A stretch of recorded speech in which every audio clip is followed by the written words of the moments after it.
यानि वेदिता भक्ति ग्रहण परमेश्वर यानि दान पुष्पाणि पूजा समिति वियता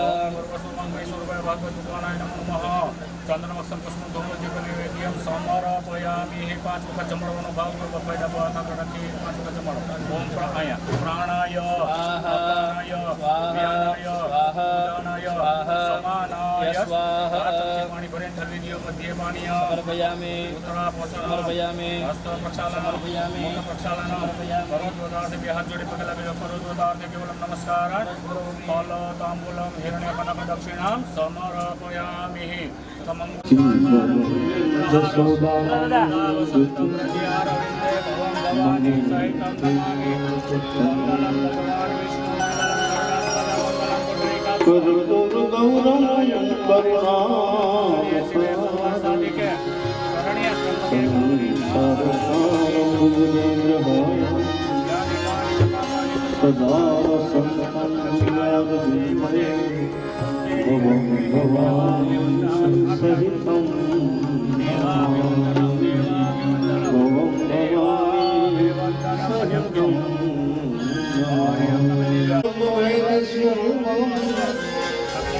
निजं निर्गुणं निर्विकल्पं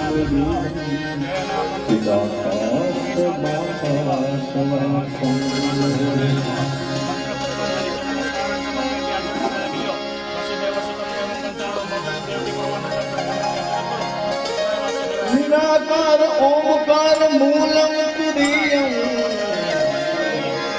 निराकार ओमकार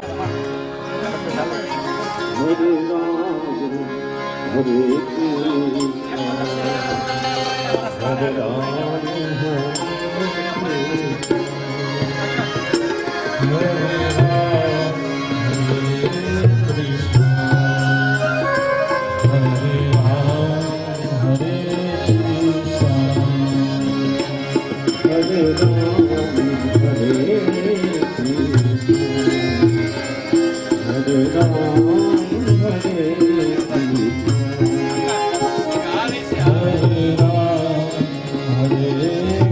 कृष्ण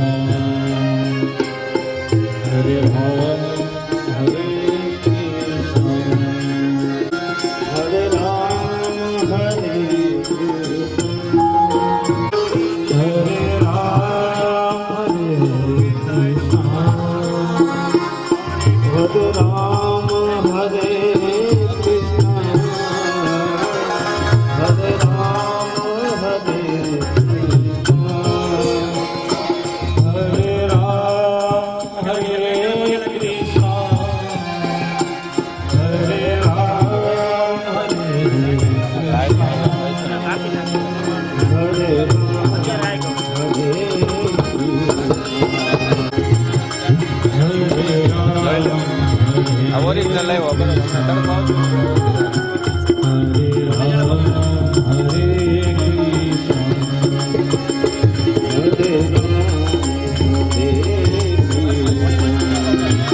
વિનાશાય શ્રી કૃષ્ણાય વયમ નમઃ શ્રી કૃષ્ણાય વયમ નમઃ.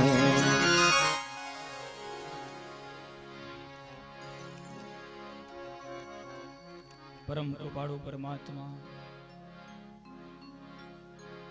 શ્રી વૃંદાવન વિહારી ભગવાન બાલકૃષ્ણ, ભગવાન ગિરિરાજ ઠાકોરજીના ચરણોમાં કોટી કોટી વંદન. જેમનું વાંગમય સ્વરૂપ ભાગવતજીની અંદર બિરાજમાન છે, એ ભાગવત મહાપુરાણોના ચરણોમાં કોટી કોટી વંદન. અહીંયા ઉપસ્થિત વિદ્વજ્જનો, બ્રાહ્મણો, સાધુ સંતો, મહાપુરુષો, આપ સૌ શ્રોતાજનો, જેના હૃદયમાં બિરાજમાન પરમ ચેતનાને વંદન કરી, નમસ્કાર કરી અને આજથી શરૂ થતું નવું વર્ષ, એમનું સૌને જાજાથી જય શ્રી કૃષ્ણ, નૂતન વર્ષાભિનંદન, રામ રામ.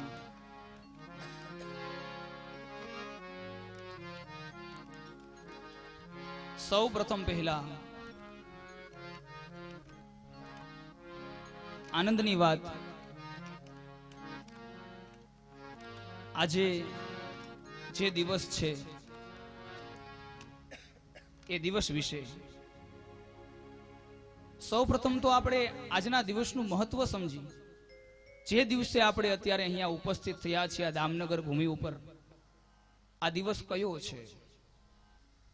અને આપણે યંગ જનરેશન, અહીંયા યુવાન ભાઈ બહેનો બેઠા છે, એના માટે ન્યૂ યર છે, હેપી ન્યૂ યર. આપણા વૃદ્ધો માટે રામ રામ હતા, નવા વર્ષના રામ રામ. બે યુગ જોડાયેલા છે આમની સાથે, બે યુગની કથા છે આજના દિવસ સાથે. સૌ પ્રથમ તો આપણે એ જાણીએ કે 4 યુગ છે આપણા વૃદ્ધોને ખબર હોય: સતયુગ, ત્રેતાયુગ, દ્વાપર યુગ અને કલયુગ. આ 4 યુગ છે, પણ એમાંના જે 2 યુગ છે એનું મહત્વ, આ દિવસનું મહત્વ વધાર્યું છે. પહેલો ત્રેતાયુગ.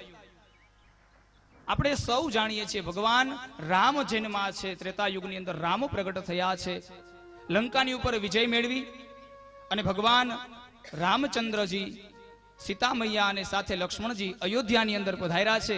એ દિવસ આજનો આ દિવસ છે. એટલા માટે આપણે આને નવા વર્ષ તરીકે ઉજવીએ છીએ અને આપણે રામ રામ કરીએ છીએ બધાને. ભગવાન રામનો રાજ્યાભિષેક થયો છે ત્રેતાયુગની અંદર, એ દિવસ છે આજે. આ ત્રેતાયુગની વાત છે. અને હવે આવે છે દ્વાપર યુગ, કે એ યુગ પૂરો થયો, અત્યારે કળિયુગ ચાલે છે. દ્વાપર પૂર્ણ થાય અને કલયુગ શરૂ થાય. તો દ્વાપર યુગની અંદર આજના દિવસનું મહત્વ, ત્રેતાયુગની અંદર ભગવાન રામે વધાર્યું અને ત્રેતાયુગની અંદર ઠાકોરજીએ વધાર્યું. આજના દિવસે વ્રજભૂમિની અંદર, જતિપુરાની અંદર ભગવાન ગિરિરાજજીની પૂજા કરી, 56 ભોગ અર્પણ કરી અને ગિરિરાજજીની ભગવાન ઠાકોરજીએ પૂજા કરી અને આજના દિવસનું મહત્વ વધાર્યું. બોલીએ ગિરિરાજ ધરણ કી, ગોવર્ધન નાથ કી જય. આજના દિવસે ત્યાં જતિપુરાની અંદર 56 ભોગ લાગશે, મહાપૂજા ભગવાનની થશે. અને હવે ત્રીજું મહત્વ, આ બે ભગવાનના મહત્વ, ભગવાન રામ અને કૃષ્ણ. અને કોઈ વખાણ કરવાનો વિષય નથી, ભાગવતજીએ પણ હૃદય કબૂલ કરે છે કે આ કલિકાલની અંદર આજના દિવસનું મહત્વ દામનગરની અંદર આ પરમાર પરિવારે વધાર્યું છે. દામનગર ભૂમિની અંદર ભાગવતજીનું આગમન થયું અને આજના દિવસે આપણે સૌ એમાં નિમિત્ત બની અને ભાગવતજીની પોથી યાત્રા ધામે ધૂમેથી કરી સ્વાગત કર્યું. સાહેબ, ભાગવત છે ને, એને સમજવા માટે આપણી જિંદગી પૂરી થઈ જાય, ભાગવત ન સમજાય. આ એવો ગ્રંથ છે, મહાન ગ્રંથ છે. આમના 18,000 શ્લોક છે સાહેબ, પણ 18,000 શ્લોક આપણે ક્યારે સમજી શકીએ? માત્ર એક શ્લોક, એક પદ, એક અક્ષર, એને સમજવા માટે આપણું જીવન ટૂંકું પડે. પણ પરમ કૃપા, આપણે કદાચ કોઈ માનતું હોય કે ન માનતું હોય, પણ ભગવાન ગીતાજીની અંદર કૃષ્ણ પરમાત્મા બોલ્યા છે કે આ સંસારની અંદર જીવાત્મા જ્યારે પ્રગટે જન્મે, કોઈ પણ જીવાત્મા કોઈ પણ યોનિમાં જન્મ ધારણ કરે, એ પૂર્વના પાપ અને પુણ્ય જે પૂર્વના કર્મ છે એ પ્રમાણે અહીંયા જન્મ ધારણ થાય છે. આ યોનિની અંદર આ પૃથ્વી લોક ઉપર 84 લાખ યોનિ છે. એમાં શ્રેષ્ઠ યોનિ તો કે મનુષ્ય. અને આ મનુષ્ય યોનિને સાર્થક કરવા માટે આપણા મહાપુરુષોએ આપણને આ શાસ્ત્રો આપ્યા છે, આ વેદો આપ્યા છે, આ પુરાણો આપ્યા છે. અલભ્ય લાભ મેળવ્યો છે. યાદ રાખીએ, આપણે ત્રિકાળ જ્ઞાની નથી. આપણા ઋષિઓ ત્રિકાળ જ્ઞાની હતા. એને ખબર હતી કે મારો પૂર્વ જન્મ ક્યાં છે, વર્તમાન જન્મ ક્યાં છે અને ભવિષ્ય એટલે કે આવતો જન્મ ક્યાં થવાનો છે. આપણા ઋષિ મુનિઓ જાણતા હતા. આપણે નથી જાણતા સાહેબ, પણ જો ભાગવતનું સાનિધ્ય તમને પ્રાપ્ત થાય ને તો તમે પણ જાણી શકો કે તમારો પૂર્વ જન્મ ક્યાં હતો અને આવતો જન્મ ક્યાં થવાનો છે. આ ભાગવતજીની તાકાત આ છે, તમારા 3 જન્મને સાર્થક કરી દે છે. અને એના માટે કહેવું હોય તો કહી શકાય, ભાગવત 3 જન્મને આપણને ઓળખાણ આપે છે. આપણા 3 જન્મની ઓળખાણ ભાગવત આપે છે. કઈ રીતે? તો કે પહેલી વાત તો એ છે કે મહાપુરુષો શાસ્ત્રોની અંદર એમ કહી ગયા છે કે જેવું કર્મ કર્યું હશે એવું ફળ મળશે.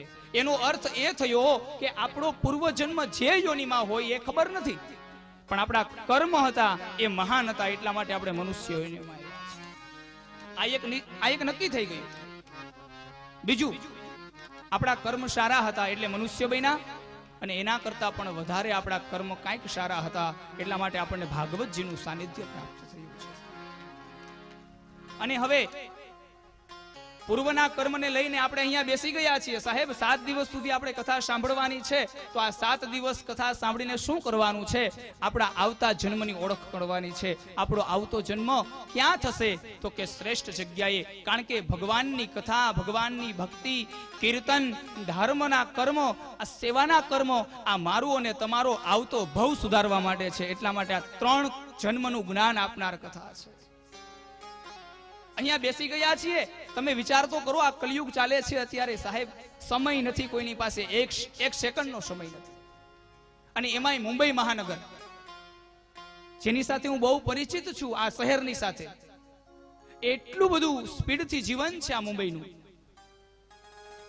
અને ભૌતિક સુખ એટલું બધું છે ત્યાં કે કોઈ પણ માણસની પાસે અબજો ને ખરબો રૂપિયા હોય ને તો એ માણસ પૈસાવાળો નથી કહેવાતો. ત્યાં કોઈ પૈસાની કિંમત નથી ત્યાં મુંબઈની અંદર, કારણ કે ભૌતિક સુખ એટલા બધા છે. અને એ ભૌતિક સુખ માણતા જે કાંઈ સંપત્તિનો બચાવ કરી અને અમારા યજમાન પરિવારે, પરમાર પરિવારે આજે એક સુંદર મજાનું કાર્ય, પોતાના જીવનને સાર્થક કરવાનું કાર્ય અને પોતાના પિતૃઓને ઉદ્ધાર કરવાનું કાર્ય અહીંયા. અને એમાંય અમારા બાબુભાઈ મનસુખભાઈનો એવો ભાવ કે અમારે દામનગર કથા કરવી, અને આ સંકલ્પ હરિદ્વારની અંદર ગંગાજીના કિનારે અમારે માર્ચ મહિનાની કથામાં થયો. અને આજે એ સંકલ્પ ઠાકોરજીએ પૂર્ણ કર્યો અને ભાગવતજી આ પરિવારના આંગણે પધારી ગયા છે. મારી ને તમારી બુદ્ધિ છે ને સાહેબ, મારો ને તમારું સ્ટડી, અભ્યાસ. હું ઇંગ્લિશ નથી ભણ્યો, મને આવડતું નથી ઇંગ્લિશ, પણ જે ભાઈઓ બહેનો ઇંગ્લિશ ભણે છે ને એના માટે આ ટકોર છે સાહેબ. તમારી સ્ટડી, તમારો વિદ્યા, તમારી બુદ્ધિ, તમારું ભણતર જ્યાં પૂરું થાય છે ને ત્યાં અમારા સંસ્કૃત અને શાસ્ત્રોની શરૂઆત થાય છે. જ્યારે તમે ઇંગ્લિશથી થાકશો ને ત્યારે સંસ્કૃત મારીને તમારી માં છે તમને ખોળો આપશે. આપણી માં છે સંસ્કૃત ભાષા. અને એટલા માટે આપણા ઋષિ મુનિઓએ, મહાપુરુષોએ આપણને બધા વેદ, શાસ્ત્રો, પુરાણો એ સંસ્કૃતની અંદર બતાવ્યા છે. આપણે એનું ગુજરાતી કરી અને આપણે આ સંસ્કૃત ભાષાને સમજવાનો પ્રયાસ કરવાનો છે. માતૃત્વ ભાવ છે. તમે એટલું તો સમજી જ શકો કે બાળક છે ને એ અભય અને નિર્ભય ક્યાં હોય? તો કે માતાના ખોળામાં હોય ત્યાં સુધી. માના ખોળાની અંદર જ્યાં સુધી બાળક હોય ને ત્યાં સુધી અભય અને નિર્ભય હોય. એવી રીતે આપણી ભાષા સંસ્કૃત, આપણા વેદ, આપણા શાસ્ત્ર, એના સાનિધ્યની અંદર કોઈ પણ મનુષ્ય બેઠો હોય ને એ નિર્ભય હોય, અભય હોય છે. આ માનો ખોળો છે, આ મંડપ છે ને, આ વ્યાસ ગાદી છે તે માની કૃપાથી માનો ખોડો, માની ગોદ છે, આ મંડપ છે તે ભગવાનનો ખોડો છે. ભાગવતજીના ખોડે આપણે સૌ બેઠા છીએ અને 7 દિવસ આપણે એના ખોડે બેસવાનું છે, નિર્ભય થઈ, અભય થઈ અને પરમાત્માના પદને કઈ રીતે પામી શકાય. અત્યાર સુધીની પાઠશાળાઓ તમે જોઈ હશે. તમે તમારા છોકરાઓને અત્યારે તો બહુ એટલે બહુ હાઈ લેવલનો વિદ્યાભ્યાસ કે જેની ફી આપણે સાંભળી ન શકીએ એટલી ફીમાં આજે સંતાનોને વિદ્યાભ્યાસ આપણે કરાવતા હોઈએ છીએ. પણ ત્યાં શું શીખવાડે છે? કદાચ તમે ચાલો તમારા બાળકને લાખો રૂપિયાની ફી આપી અને વિદ્યાભ્યાસ કરાવો તો એ શિક્ષક તમને શું શીખવશે? એક જ વસ્તુ શીખવશે, સંપત્તિ ક્યાંથી ભેગી થાય, સંપત્તિ ક્યાં મળે. આની માટે પાઠશાળા ચાલે છે. સંપત્તિ કઈ રીતે કમાવી એના માટે પાઠશાળા છે. સંસ્કાર ક્યાં કમાવા એના માટે પાઠશાળા છે. સંસ્કારની પાઠશાળા કઈ? તો કે આપણા માતા પિતા, આપણો પરિવાર એ આપણને સંસ્કાર આપે છે. તમે જુઓ, સંપત્તિની પાઠશાળા આજના વિદ્યાલયો, આજની પાઠશાળાઓ, આજની સ્કૂલો એ સંપત્તિ કમાવાનું શીખવે, આપણો પરિવાર મને અને તમને સંસ્કારિત બનાવે. પણ સાહેબ, આપણે સંસ્કારિત થઈ ગયા, આપણી પાસે સંપત્તિ આવી ગઈ પછી હજી પણ એક સ્ટેજ બાકી છે અને એ સ્ટેજ શીખવાડે છે મહાપુરુષો દ્વારા આ બધા ગ્રંથો, આ બધા શાસ્ત્રો. અને એ જે સ્ટેજ છે ને એ છે મૃત્યુનું સ્ટેજ. મૃત્યુ નિશ્ચિત છે, યાદ રાખીએ, મૃત્યુ નિશ્ચિત છે. અને મૃત્યુને સુધારવા માટેનો કોઈ ગ્રંથ વિચાર તો કરો. અત્યાર સુધી જીવન જીવવાની પાઠશાળાઓ આવી, સંપત્તિ કમાવાની પાઠશાળાઓ આવી, પણ આવી પાઠશાળા કોઈ ખરી કે મૃત્યુને મંગલમય બનાવે, અંત સમયને મંગલમય બનાવે? આવી કોઈ પાઠશાળા હોય ને તો એ એક જ પાઠશાળા છે, અમારી ઋષિ પરંપરા, અમારા મહાપુરુષોની આ પાઠશાળા આપણા મૃત્યુને મંગલમય બનાવે. હવે આપણને એમ થાય કે આ મૃત્યુને મંગલમય બનાવવું એટલે શું? તો તમારી માત્ર સમજણ માટે, તમે મુંબઈથી જ્યારે આવ્યા ને, 7 દિવસ અહીંયા રોકાવાના હોય કે 10 દિવસ રોકાવાના હોય, તો એ 7 કે 10 દિવસ તમારે અહીંયા રોકાવું છે સાહેબ, તો કેટલી તૈયારી. હે, તમે તમારા મનને પૂછો, જે અહીંયા આવ્યા છે ને, કેટલા થેલા, કેટલા શણગાર, કેટલી વ્યવસ્થા, અહીંયા આવીને પણ અહીંની વ્યવસ્થા. ખાલી માત્ર 10 દિવસ સુધી આપણે યાત્રા છે, તો આ 10 દિવસની યાત્રાની આપણી કેટલી તૈયારી હતી? તો મારે ને તમારે અનંતની યાત્રાએ જવાનું છે, એની તો કંઈક તૈયારી હોવી જોઈએ ને આપણે માટે. અને ચાલો આપણે એમ કહીએ કે ભાઈ વૃદ્ધાવસ્થાની અંદર મૃત્યુ છે ત્યારે આપણે તૈયારી કરી લેશું. હવે તો સમય બહુ ફાસ્ટ છે ને, જ્યારે નીકળવાનું હોય એ સમયે તૈયારી કરી લઈએ છીએ આપણે, અથવા તો જ્યાં જવાના છીએ ત્યાં ફોન કરી દઈએ, પૈસાથી બધી સગવડતા થઈ જશે સાહેબ. પણ આ અનંતની યાત્રા એવી છે કે તત્કાલ તૈયાર નહીં થાય, ત્યાં પૈસા નહીં ચાલે, ત્યાં બાળપણ, યુવાની અને વૃદ્ધાવસ્થા, આ ત્રણેય અવસ્થાની અંદર તમારે તૈયાર રહેવું પડશે, કારણ કે મૃત્યુ નિશ્ચિત નથી ક્યારે આવે. અહીંયા તો તમારે આવવાની તારીખ નક્કી હતી, એટલા માટે તમે ગમે ત્યારે તૈયાર થઈ શકતા હતા. તમે સંપત્તિથી અહીંયા વ્યવસ્થા કરી શકતા હતા, કારણ કે તમારી પાસે તારીખ હતી સાહેબ. અનંતની યાત્રા એવી છે કે કોઈ તારીખ નથી, કોઈ આયુષ્ય નિશ્ચિત નથી, કોઈ સમય નિશ્ચિત નથી, ક્યારે પણ બોલાવો આવશે. અને એટલા માટે આ એની તૈયારી માટે 7 દિવસ આપ્યા છે આપણે ભાગવતજીને. તો આ 7 દિવસ સુધી શું કરવાનું છે? બાળકોએ બાલ્યાવસ્થા, યુવાનોએ યુવાવસ્થા અને વૃદ્ધોએ વૃદ્ધાવસ્થા છે એ કઈ રીતે જીવવી. પૂર્વાર્ધ સુધરે તો ઉત્તરાર્ધ સુધરે, અને ઉત્તરાર્ધ સુધરે તો મેં કીધું એમ કે આવતો જન્મ આપણો સાર્થક થઈ જાય, સુધરી જાય. એના માટે આપણે આ 7 દિવસની મંગલમય યાત્રાનો પ્રારંભ કરીએ. એક શ્લોક આપણે સૌ સાથે બોલીએ. આજે પોથયાત્રા હતી, મંગલાચરણ કરી, ભગવાન ઠાકોરજીને નમસ્કાર કરી, એક શ્લોકનું પારાયણ કરશું.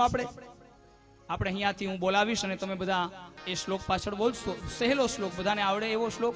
ઠાકોરજીને વંદના છે. ભાગવતજીના મહાત્મયનો પહેલો શ્લોક વેદવ્યાસજી મહારાજ ભાગવતજીની શરૂઆત કરે અને પછી આપણે કથાને વિરામ તરફ આગળ વધારીશું. આજે આપણે એક જ શ્લોકનું પારાયણ, અત્યારે થોડીક સૂચના એ પહેલા, બપોર પછી આપણે કથાનો સમય 3 વાગ્યાથી લઈ અને 6 વાગ્યા સુધી, 3 વાગે કથાનો પ્રારંભ થાય એ પહેલા આપણે સવે પોતાનું આસન ગ્રહણ કરવું આપણી ફરજ છે. ભાગવતજીને સન્માન આપવા માટે ઠાકોરજી પધાર્યા છે આપણે આંગણે, કારણ કે પરમાત્મા એમ કહે છે કે મારું વાંગમય સ્વરૂપ ભાગવતજીની અંદર છે. તો એવા દ્વારિકાધીશ આપણે ભગવાનના સામૈયા કરીને લઈ આવ્યા છીએ અને આપણે આંગણે એને આવકાર્યા છે, તો એ ભાગવતજી પધાર્યા તો એના સન્માન માટે આપણે જે કથાનો સમય હોય એના કરતા થોડા વહેલા આપણે આપણું પોતપોતાનું આસન ગ્રહણ કરી 3 વાગે કથાનો પ્રારંભ થાય, 1.5 કલાક કથા ચાલે, 3 થી 4:30 પછી એક નાનો એવો વિરામ આવશે. કોઈને ફ્રેશ થવું હોય, પાણી પીવું હોય, કોઈ અતિથિ આવ્યા હોય તો એનું સ્વાગત કરવાનું હોય. યજમાન પરિવાર ખાસ સાંભળી લે. 3 થી 4:30 કથા, 4:30 વાગે વિરામ. શ્રોતાઓ માટે જે કાંઈ વ્યવસ્થા હોય એ, અતિથિઓનું સ્વાગત, 5, 10 મિનિટ, 15 મિનિટ જે કાંઈ વિરામનો સમય લાગે એ, પછી ફરીથી કથાનો પ્રારંભ થાય અને 6 વાગે આપણે કથાને ફરી સાયમ સંધ્યા આરતી પૂજા કરી અને આપણે છૂટું પડવાનું. આ બપોર પછીનો ક્રમ. સવારનો ક્રમ કાલ સવારે 9 થી 12 કથા, 10:30 વાગે કથાને વિરામ અને આગતા સ્વાગતા અને 12 વાગે આપણે સવે ભોજન પ્રસાદ લેવાનું. આવી રીતે આપણે 7 દિવસની યાત્રા સાથે ચાલશું. અને ભાગવત શું છે, ભાગવત કથા શા માટે, એ બહુ મોટું વિજ્ઞાન ભાગવતની સાથે જોડાયેલું છે. બધા જ ઉત્સવો ધામે ધૂમેથી ઉજવવાના છે, આનંદ કરવાનો છે. 7 દિવસ સુધી અમારા યજમાન પરિવારે પોતાનું હૃદય, પોતાનું દિલ છે એ ખુલ્લું મૂકી દીધું છે અને આપણને સૌને આ નિમિત્ત બનાવ્યા કાર્યની અંદર. એટલે આપણે પણ વ્યાસ ગાદીએથી અમારા યજમાન પરિવારનું હાર્દિક સ્વાગત કરીએ, અભિનંદન કરીએ અને માતાજી એને ખૂબ ખૂબ સુખી રાખે એવા આશીર્વાદ અહીંયા વ્યાસ ગાદીએથી એક શ્લોક દ્વારા મંગલાચરણ કરી કથાનો પ્રારંભ કરી અને પછી કથાના વિરામ તરફ આગળ વધીએ. સચ્ચિદાનંદ રૂપાય, બોલો બધા. સચ્ચિદાનંદ રૂપાય, સચ્ચિદાનંદ રૂપાય, સચ્ચિદાનંદ રૂપાય, વિશ્વોત્પત્યાદિ હેતવે, વિશ્વોત્પત્યાદિ હેતવે, વિશ્વોત્પત્યાદિ હેતવે, વિશ્વોત્પત્યાદિ હેતવે, તાપત્રય વિનાશાય, તાપત્રય વિનાશાય, તાપત્રય વિનાશાય, તાપત્રય વિનાશાય, શ્રી કૃષ્ણાય વયમ નમઃ, શ્રી કૃષ્ણાય વયમ નમઃ, શ્રી કૃષ્ણાય વયમ નમઃ, શ્રી કૃષ્ણાય વયમ નમઃ. સચ્ચિત આનંદ સ્વરૂપ પરમાત્માના ચરણોમાં વંદન, ઠાકોરજીના ચરણોમાં વંદન. જે શ્લોક આપણે ગાયો છે એ શ્લોક, એનો અર્થ, ગુજરાતી અર્થ અને આધ્યાત્મિક અર્થની અંદર ભગવાનનું ઓળખ, એ ભગવાનની ઓળખ કેવી છે, પણ એ બધી એક શ્લોકનું ભાષાંતર અને ભાગવતની કથાને આગળ વધારીએ. બપોર પછી 3 વાગે એ પહેલા 2-5 મિનિટ હરિનામ સંકીર્તન અને પછી આપણે કથાને વિરામ આપીશું. રામ કૃષ્ણ હરે મુકુંદ મુરારી, રામ કૃષ્ણ હરે મુકુંદ મુરારી, રામ કૃષ્ણ હરે મુકુંદ મુરારી, રામ કૃષ્ણ હરે મુકુંદ મુરારી, માધવ મુરારી, બાલ કૃષ્ણ હરે માધવ મુરારી, ભગવાન કૃષ્ણ હરે માધવ મુરારી, ભગવાન કૃષ્ણ હરે માધવ મુરારી, કૃષ્ણ કૃષ્ણ ગોવિંદ વૃંદાવન બિહારી, કૃષ્ણ કૃષ્ણ ગોવિંદ વૃંદાવન બિહારી, કૃષ્ણ કૃષ્ણ ગોવિંદ વૃંદાવન બિહારી, કૃષ્ણ કૃષ્ણ ગોવિંદ વૃંદાવન બિહારી, વૃંદાવન બિહારી જય જય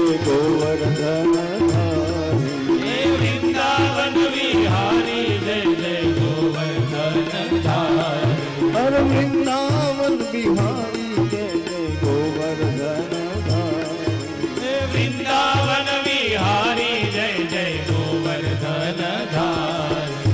राम कृष्ण हरे मुकुंद मुरारी।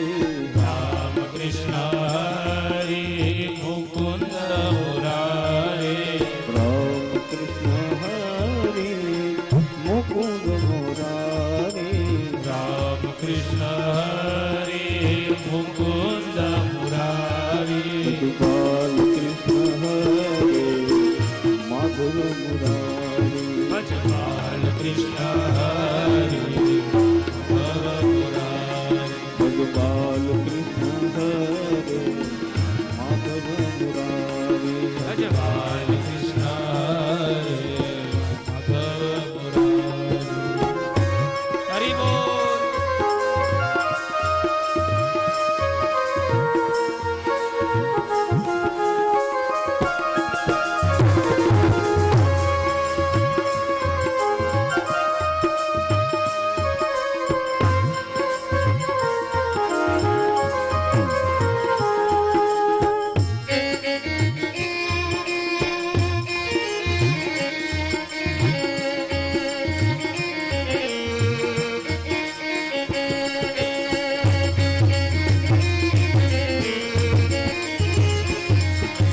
हरि नारायण हरि ओम गुरु भगवान।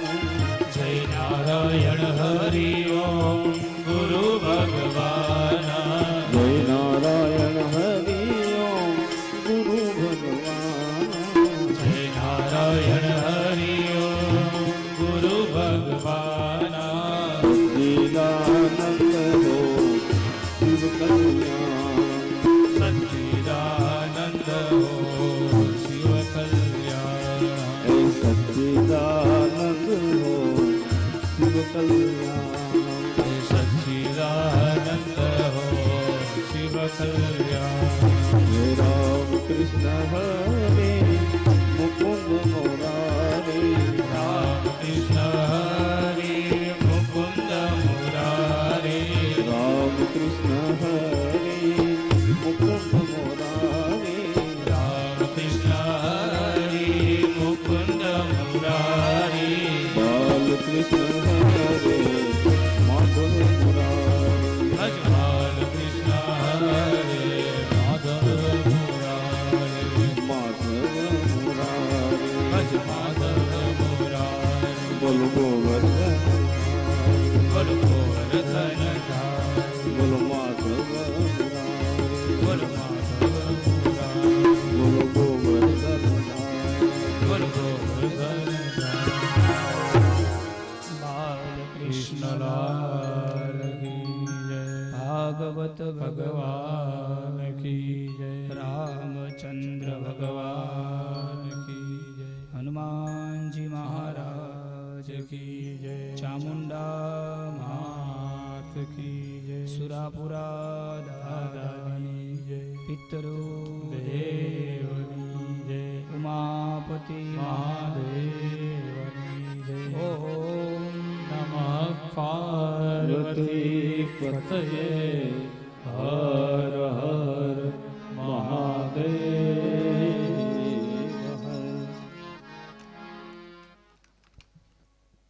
हर। हलो त्वमहं न जाने कृष्णं त्वदीयपदपं पदपञ्जरान्ते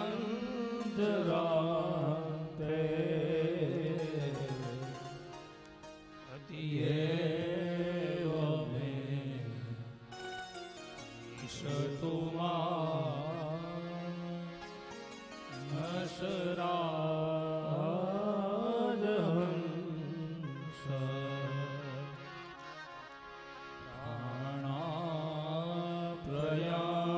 प्राणाप्रयाणसमये कफवात पीते कंठावरो रणविधो स्म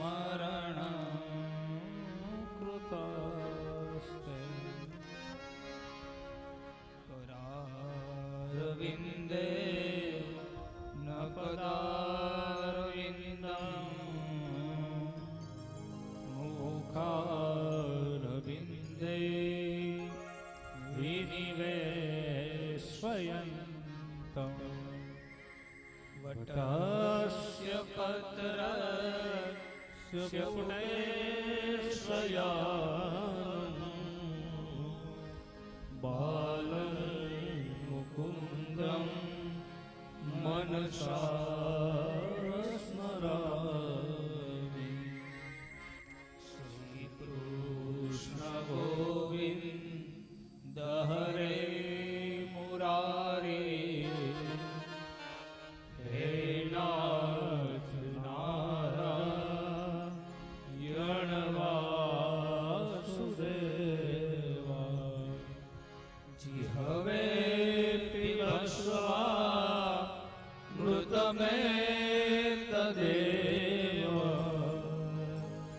गोविन्द दामोदर माधवेति गोविन्द दामोदर माधवेति श्री बालकृष्ण लाल की जय श्री भागवत भगवान की जय श्री रामचंद्र भगवान की जय श्री हनुमान जी महाराज की जय श्री चामुंडा मात की जय सुरापुरा दादानी जय पितृ देवनी जय सदगुरु देवनी जय अपने अपने मात पिता की जय सत्य सनातन धर्मनी जय सब संतान की जय गौ मात की जय उमापति महादेव की जय नमः पार्वती पतये हर हर महादेव।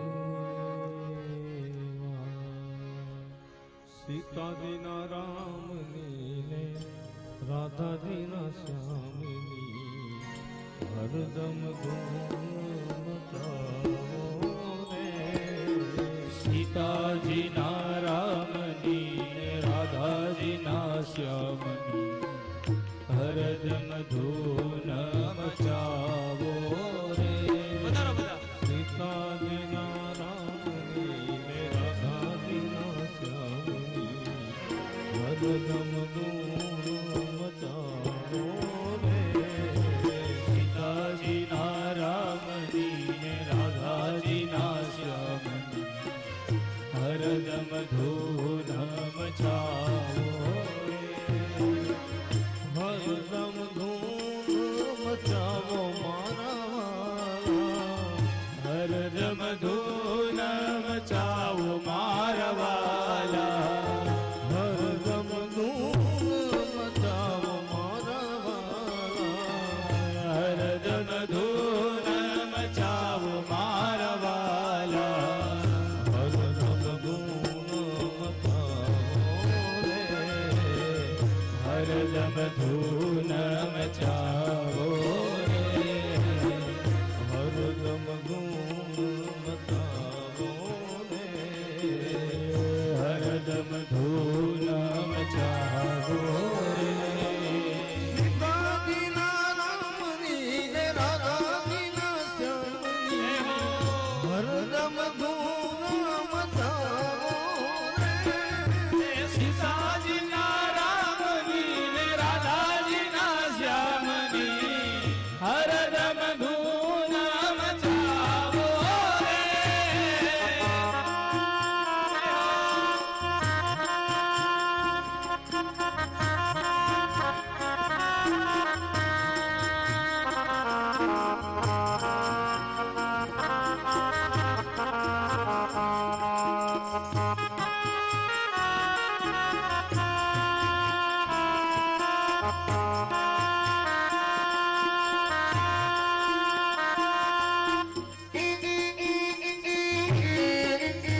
હરદમ ધૂન મચાવો રે હરદમ ધૂન મચાવો રે હરદમ ધૂન મચાવો રે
હરદમ ધૂન મચાવો મારા વાલા હરદમ ધૂન મચાવો મારા વાલા હરદમ ધૂન મચાવો મારા વાલા હરદમ ધૂન મચાવો મારા વાલા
ધૂન મચાવો રે હરદમ ધૂન મચાવો રે હરદમ ધૂન મચાવો રે મીરાના શ્યામની ને રાધાજીના શ્યામની હરદમ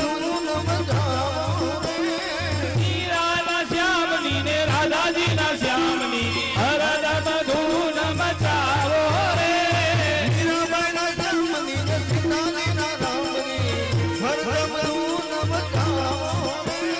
મીરાબાઈના શ્યામની ને સીતાજીના રામની હરદમ ધૂન મચાવો રે હરદમ ધૂન મચાવો રે હરદમ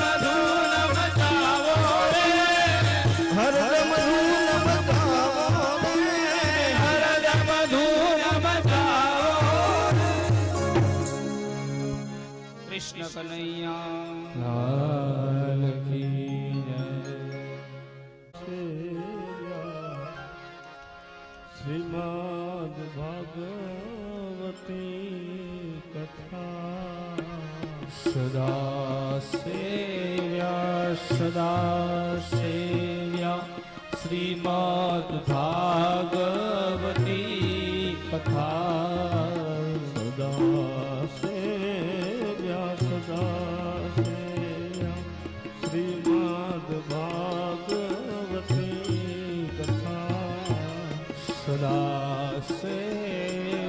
સદા સેવ્યા શ્રીમદ ભાગવતી કથા યસ્યા શ્રવણ માત્રેણ હરિચિત સમાસયે યસ્યા શ્રવણ માત્રેણ હરિસ્થિત સમાશ્રયે યસ્યા શ્રવણ માત્રેણ હરિચિત સમાસયે યસ્યા શ્રવણ માત્રેણ હરિસ્થિત સમાશ્રયે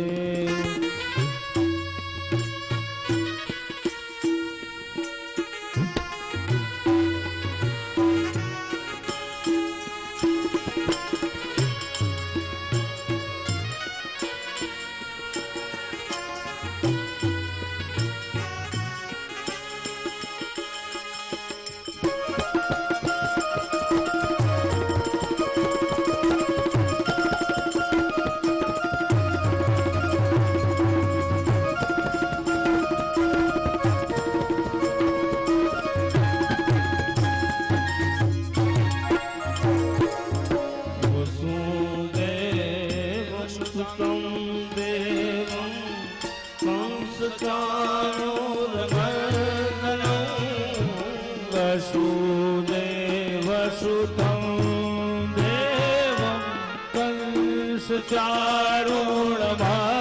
કંસચારુણમર્દનમ વસુદેવં સુતં દેવં કંસચારુણમર્દનં વસુદેવસુતં દેવં કંસચારુણમર્દનમ દેવકી પરમાનંદં કૃષ્ણં વંદે જગદ્ગુરુ દેવકી પરમાનંદં કૃષ્ણં વંદે જગદ્ગુરુ દેવકી પરમાનંદં કૃષ્ણં વંદે જગદ્ગુરુ દેવકી પરમાનંદં કૃષ્ણં વંદે જગદ્ગુરુ સદા સેવ્યા શ્રીમદ ભાગવતી કથા સદા સેવ્યા શ્રીમદ ભાગવતી કથા સદા સેવ્યા શ્રીમદ ભાગવતી કથા સદા સેવ્યા શ્રીમદ ભાગવતી કથા શ્રવણ માત્રેણ હરિચિત સમાસયે યસ્ય શ્રવણ માત્રેણ હરિચિત સમાશ્રયે યસ્ય શ્રવણ માત્રેણ હરિચિત સમાસયે યસ્ય શ્રવણ માત્રેણ હરિચિત સમાશ્રયે હરિચિત સમાસયે હરિચિત સમાશ્રયે શ્રીમદ ભાગવત મહાપુરાણ કી જય.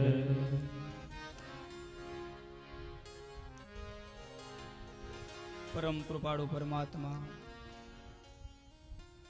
શ્રી વૃંદાવન વિહારી ભગવાન દ્વારિકાધીશ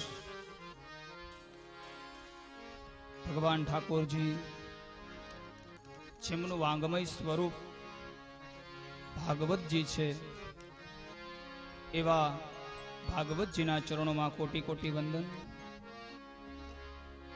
અહીંયા ઉપસ્થિત વિદ્વજ્જનો, બ્રાહ્મણો, સાધુ સંતો, મહાપુરુષો, આપ સૌ શ્રોતાજનો, જેના હૃદયમાં બિરાજમાન પરમ ચેતનાને વંદન કરી શ્રીમદ ભાગવત જ્ઞાન યજ્ઞ મહાત્મયની શરૂઆત પ્રથમ શ્લોક જેનું આપણે પારાયણ કરી ગયા સવારે. ભગવાન વેદવ્યાસજી મહારાજે ભાગવતજીની શરૂઆત સુંદર મજાના શ્લોકથી બતાવી. સચ્ચિદાનંદ રૂપાય વિશ્વોત્પત્તિયાદિ હેતવે તાપત્રય વિનાશાય શ્રી કૃષ્ણાય વયમ. પેલા જ શ્લોકની અંદર ભાગવતજીની ઓળખાણ કરાવે છે. ભાગવતજી કોણ છે? વાંગમય સ્વરૂપ છે પરમાત્માનું. પરમાત્મા એ જ ભાગવત છે. તો પરમાત્મા કોણ છે? પરમાત્મા કેવો છે? પરમાત્મા ક્યાં રહે છે? પરમાત્મા શું કાર્ય કરે છે? મારા અને તમારા બધાના પ્રશ્નો છે. શા માટે આપણે આ પૃથ્વી ઉપર પામર જીવ તરીકે આપણો જન્મ થયો છે? એટલા માટે મારો અને તમારો પ્રશ્ન પરમાત્મા કેવો હોય? વિચાર કરો. આપણા મહાપુરુષોને ખબર હતી કલિકાલનો માણસ પરમાત્માનો અનુભવ નહીં કરી શકે, અનુમાન કરી શકશે. પરમાત્મા મારા ને તમારા જીવનમાં પરમાત્મા અનુમાન સ્વરૂપે વિરાજમાન છે. જ્યારે અનુભવ સ્વરૂપે વિરાજમાન થશે ને ત્યારે મારું ને તમારું કલ્યાણ થશે. આપણે અનુમાન કરીએ છીએ પરમાત્મા આવો હોય, ભગવાન આવો હોય, ભગવાન આમ હોય, ભગવાન તેમ હોય. આ અનુમાન છે મારું ને તમારું. ઈશ્વર છે તે અનુમાનની વસ્તુ નથી.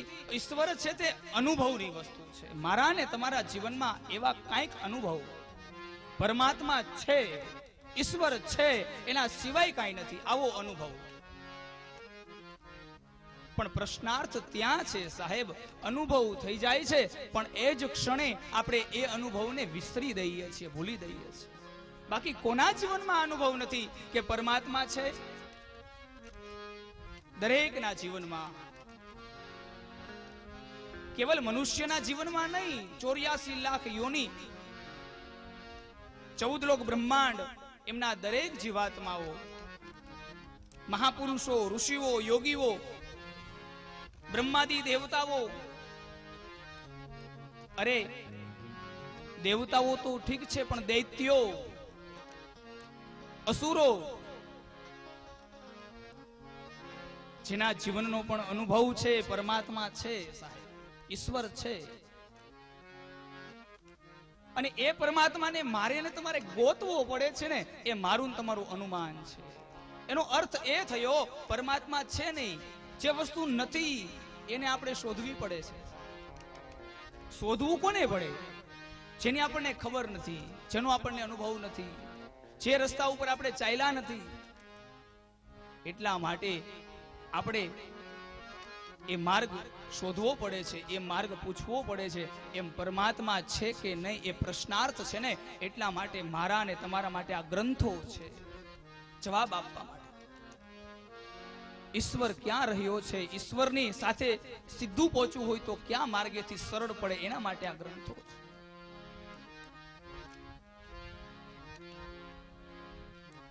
મહાપુરુષોને ખબર હતી કડીકાલનો જીવાત્મા છે ને એ ભૂલો પડી જશે. અને એટલા માટે આજથી હજારો વર્ષો પહેલા અહીંયાથી જે શબ્દ બોલવામાં આવે ને, અહીંયાથી નહીં પણ કોઈ પણ જીવાત્માના મુખમાંથી જે શબ્દ નીકળે છે ને સાહેબ યાદ રાખજો, એ આપણો પોતાનો શબ્દ નથી. આપણે કદાચ પહેલી વખત સાંભળ્યો હોય તો એનો અર્થ એ ન થાય કે આ મારો પોતાનો છે આ વર્ડ, આ શબ્દ નહીં.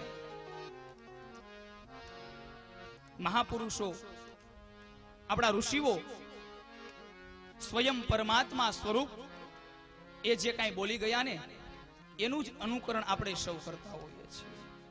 પછી કોઈ મહાપુરુષ હોય, કોઈ વિદ્વાન માણસ હોય, એની શૈલીમાં એની રીતે એ સમજણ આપણને આપતા હોય એમાં કોઈ બહુ મોટી વાત નથી, પણ પરમ તત્વ છે ત્યાંથી જ બધી શબ્દની, આ જગતની, આ બ્રહ્મની ઉત્પત્તિ છે. ઈશ્વર તત્વથી જ છે. અને એટલા માટે એ ઈશ્વરને, એ પરમાત્માને ઓળખવા માટે, શોધવા માટે, ત્યાં સુધી પહોંચવા માટેનો માર્ગ એટલે શ્રીમદ ભાગવત મહાપુરાણ. મહાપુરુષોએ બતાવ્યું આ પૃથ્વીલોક ઉપર અસંખ્ય તીર્થો છે.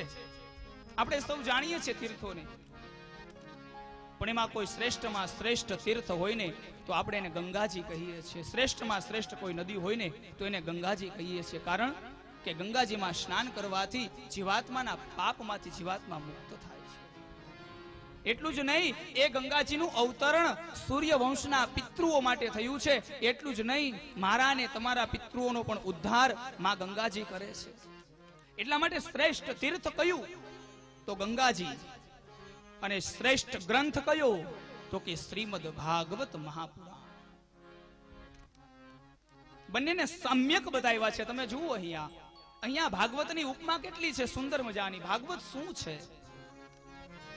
ભગવાન ના મુખારવિંદ માંથી ઉત્પન્ન થાય ને તે શ્રીમદ ભાગવત, અને ચરણારવિંદ માંથી ઉત્પન્ન થાય ને એ ભાગીરથી ગંગા.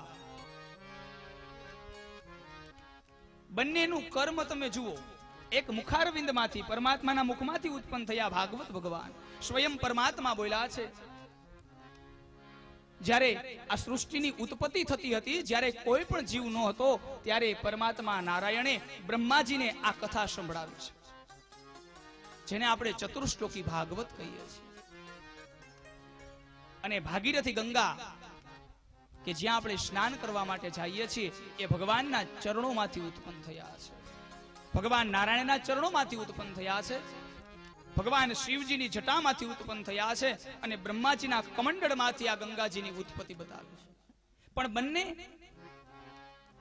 ફળ એક જ સરખું આપે છે.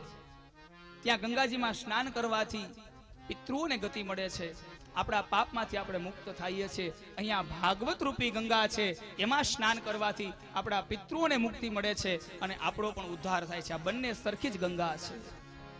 करम जिसे पुकारे એ ગંગાજીનું સ્મરણ. वो पहुँचे गंगा किनारे, करम जिसे पुकारे वो पहुँचे गंगा किनारे. तन धोए मन सुगंधा, तन मिट्टी है मन माया, ना कर मेली तू गंगा, तन धोए मन તું ગંગા. એ ગંગા મૈયા.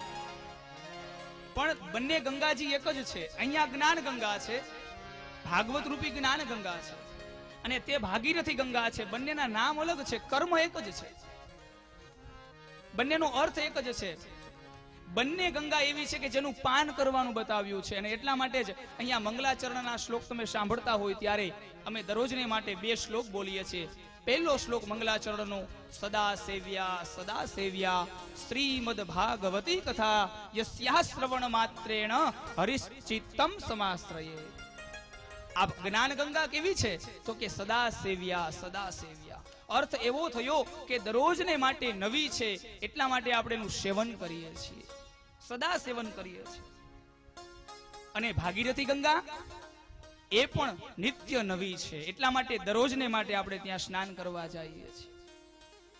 તમે જુઓ અહીંયા ભાગવત રૂપી ગંગા અને ભાગીરથી ગંગા, આ બંને ગંગા એવી છે કે બહુ વર્ષો જૂની છે પણ નિત્યપ્રદ નવીન છે. વિચાર તો કરો, જૂની છે છતાં પણ નવી છે. કેમ? ગંગાજી પ્રવાહિત છે. કોઈ પણ વ્યક્તિ એમ ન કહી શકે કે ગંગાજીના એકના એક જલમાં મેં 2 વખત સ્નાન કર્યું. બને જ નહીં, શક્ય જ નથી. તમે જે પ્રવાહમાં સ્નાન કરી લ્યો, એ પ્રવાહ પાણીનો તમને સ્પર્શ કરે એટલે સ્પર્શ કરીને ત્યાંથી નીકળી જાય છે પ્રવાહ આગળ. પછી એ પ્રવાહ બીજી વખત તમારા શરીરને સ્પર્શ કરવા ન આવે. એટલા માટે જૂની છે પણ નિત્યપ્રદ નવું જલ, નવા જલમાં આપણે સ્નાન કરીએ. દરરોજને માટે નવી ગંગા છે. અને અહીંયા ભાગવત રૂપી જ્ઞાન ગંગા છે ને, એ પણ વેદવ્યાસજી મહારાજે હજારો વર્ષો પૂર્વે આ લખી છે ભાગવત કથા, પણ નિત્યપ્રદ નવી છે. કોઈ પણ જીવાત્મા એમ ન કહી શકે કે ભાગવત મેં પૂર્ણ સાંભળ્યું, ભાગવત મેં પૂર્ણ વાંચ્યું, ભાગવતને હું પૂર્ણ સમજી શક્યો. કોઈ વ્યક્તિ આ દાવો ન કરી શકે. સાહેબ જેને લખ્યું છે એને પણ કહ્યું કે નેતિ નેતિ. મહાપુરુષો કહી ગયા, અમે પણ સમજ્યા નથી. આપણે તો બાળકો છીએ.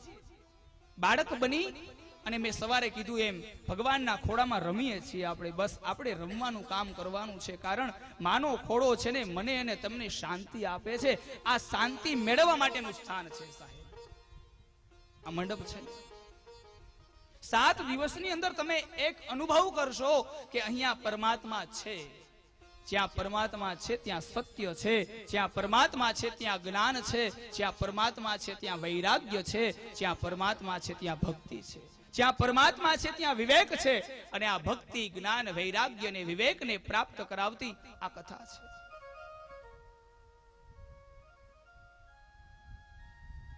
નાનામાં નાનો માણસ હોય, નાસ્તિકમાં નાસ્તિક માણસ હોય, મૂર્ખમાં મૂર્ખ માણસ હોય, એને તમે આ ભાગવતની સામે બેસાડી દો.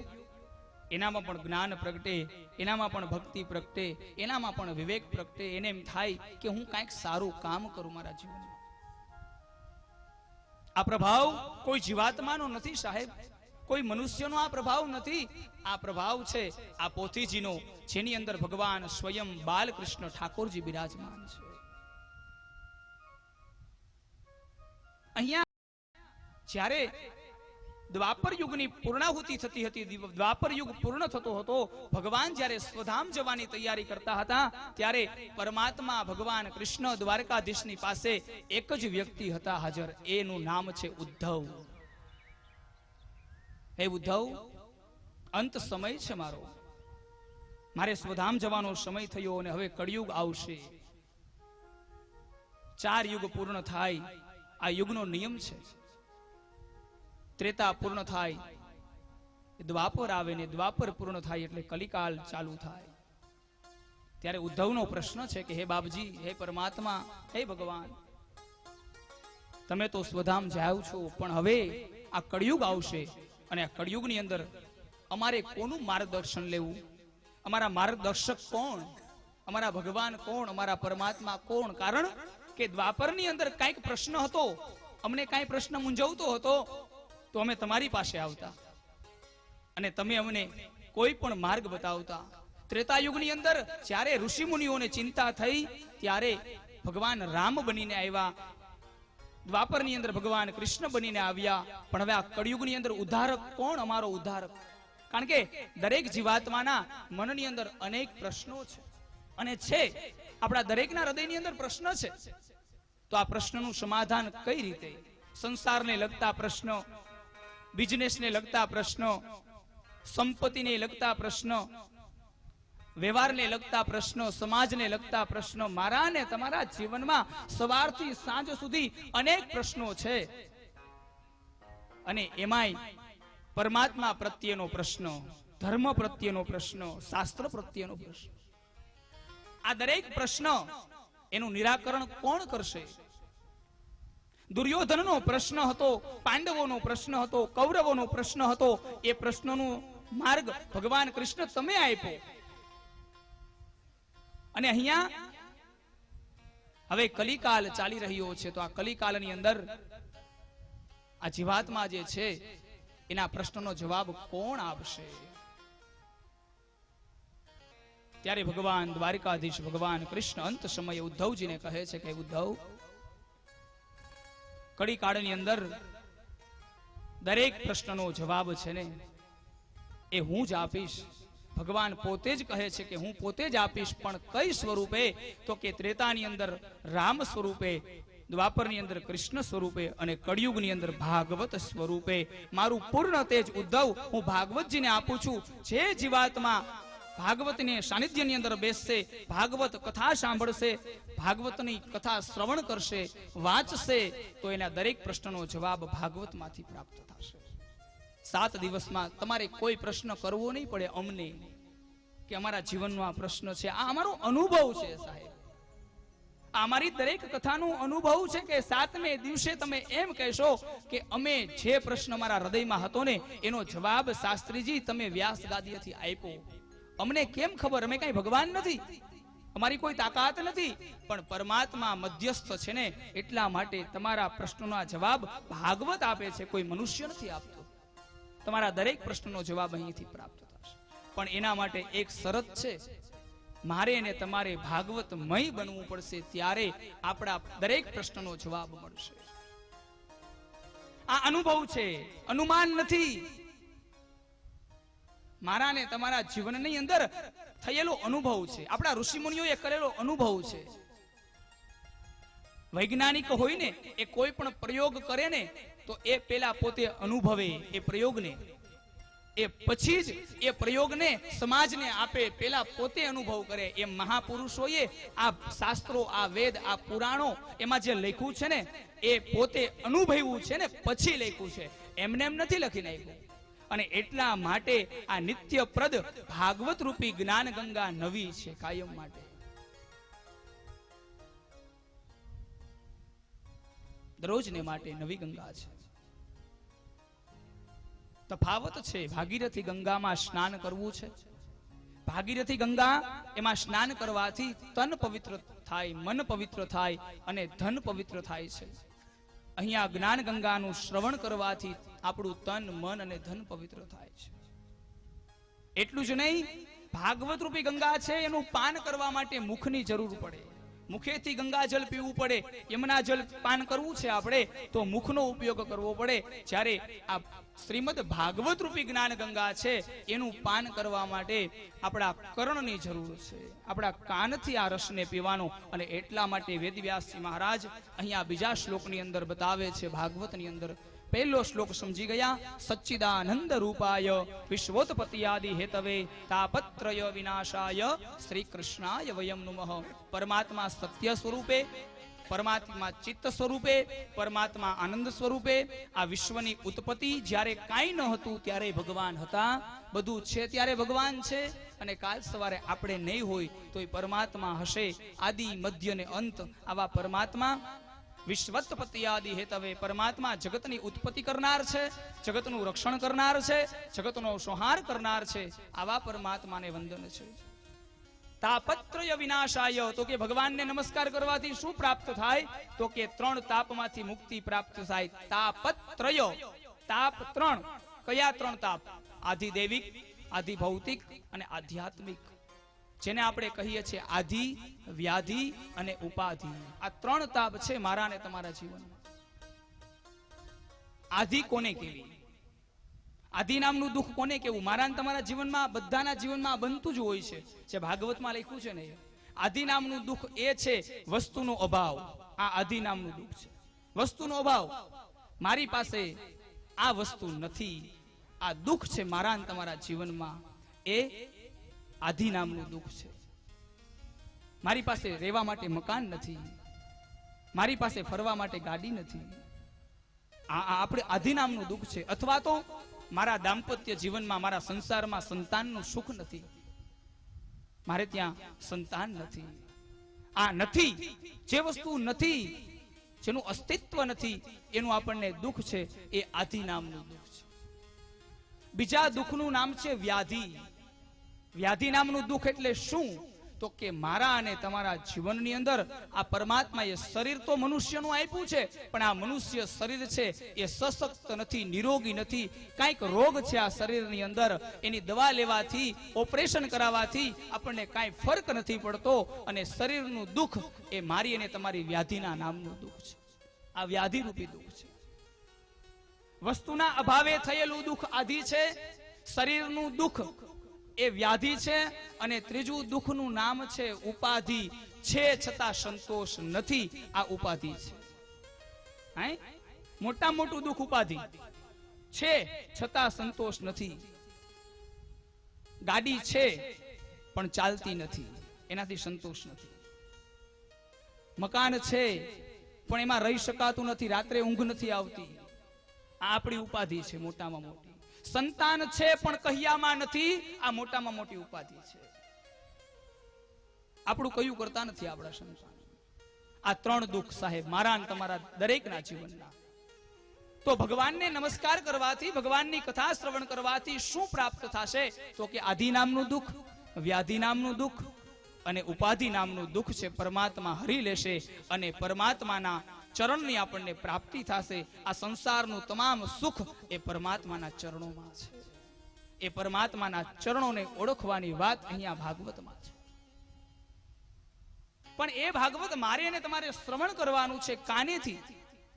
અને એટલા માટે વેદવ્યાસજી મહારાજ બીજો શ્લોક ભાગવતજીનો યમ પ્રવચન તમનુપે તમપેત કૃત્યમ દ્વેપાયનો વિરહ કાતરાજુહાવ પુત્રેતિ તન્મયતયા તરવોભિનેન્દો સ્તમ સર્વભૂતહૃદયં મુનિમાનસેવિ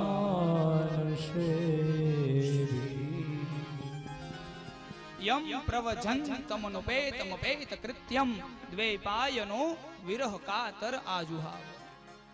સુખદેવજી મહારાજને નમસ્કાર છે આ શ્લોકની અંદર. કોણ સુખદેવજી મહારાજ? કે જે ભાગવતજીના પ્રથમ વક્તા છે. આ પૃથ્વી ઉપર સૌ પ્રથમ પહેલા ભાગવતજીનું કોઈ એક ગાન કર્યું હોય ને તો એ સુખદેવજી મહારાજ છે. અને એટલા માટે પ્રથમ વક્તાને નમસ્કાર, સુખદેવજી મહારાજને નમસ્કાર. વેદવ્યાસજી મહારાજ ભાગવતની શરૂઆત કરતા બતાવે છે પરમાત્માને નમસ્કાર કરી, સુખદેવજી મહારાજને નમસ્કાર કરી, દરેક દુઃખમાંથી જીવાત્માને મુક્ત કરી